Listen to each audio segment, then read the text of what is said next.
Here is our main story on the Rated R Safety Show. Okay, so as we get into our main story, because, that's what we do around here, there's no other reason not to do this, because we would talk about the stuff that's going on inside of the timeline. So as I told you already, this week we are actually broadcasting from Santa Fe, New Mexico. So I'm hanging out at the Conklin Conference. That's number one thing to talk about. As you already know, it has been sold out for quite some time.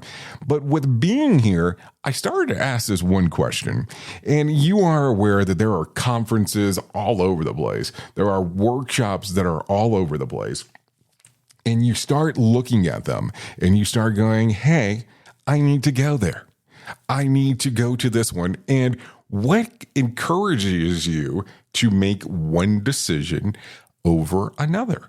So I will tell you, there is a pretty big organization next week that's actually going to be down in Orlando. Yeah, good old Orlando, the place that I live, that will be doing their national convention that they do, every year. And they'll be putting on their thing. And I take a look at it and I go, what normally is the determining factor for you to want to go to a conference, convention, whatever, workshop? And before you get there, there is a level of expectation on why you're going there. There is a level of something that you are planning on receiving information-wise, and that is the whole reason you decided to go. I mean, think about it. There is no doubt on how that occurs. That's kind of the common process on why people do the things that they do. No doubt about that. So as you sit there for a moment and you take a look and you go, this is the determination of the stuff that I'm doing. How does that come about? How do you look at this and go, okay, this makes the most logical sense in regards of putting this information? Or do you take a look at it and go, no, it doesn't make any sense whatsoever in regards of I have an expectation prior to going? What normally encourages most people on going?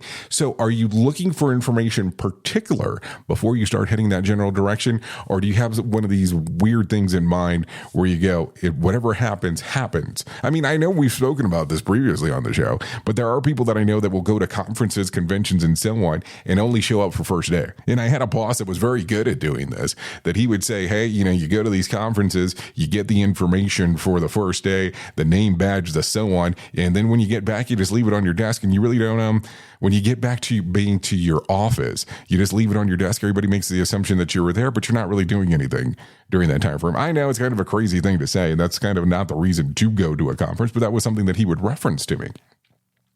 So I look back and I go, I want to make sure that when these things, you're going to them, that you're getting what people like to say, your bang for your buck. So when you go to this, what exactly are you looking for? Listen, I've been to conferences that are in beautiful venues and content was not great. I've been to venues that the venue wasn't great, but content was really good. And I've had the actual privilege as well of going to one particular conference that it's a nice combination of great content and great venues. So I look at it and go, what is the determining factor? Now, I take a look at it and go, sometimes there are certain areas that if you try to do a conference at or a convention and so on, you're going to have a more difficult time getting people there because on what is associated to what is going on. So like if you go to a popular like adult destination that's known for like heavy drinking and all that kind of fun stuff, your company's probably not going to be so eager in regards to paying for you to go as if you were going to like the middle of nowhere or something easier to get to and so on. I know, but there's just certain cities that, if you do a conference at, it becomes a little bit more difficult for people to get to. So what becomes the determining factor on you wanting to go? And number two, what is the easiest process in regards to being able to get to one? So let's say, for instance, hypothetically, I told you, okay, we're going to do a conference and we're going to be down in, let's say, St. Louis, Missouri.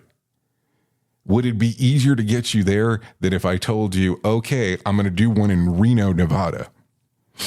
Look, destination wise, I'm pretty sure it's going to be probably ease of travel. But which one's going to get approved easier for you inside of your organization? I'm just trying to figure it out just for the sake of understanding that from that perspective. And then number two, what is the thing that you get the most encouraged about before you go to a presentation? I know. Some interesting things to think about depending on how you want to look at it. That's from a different aspect, no doubt about that. But then again, what do I know? I'm just a guy behind a microphone. Oops! What did he just say? We at Safety FM don't always agree with the viewpoints of our hosts and guests. Now back to real safety talk on Safety FM. Don't go anywhere. You're listening to the home of real safety talk. You are listening to Safety FM. We'll be right back.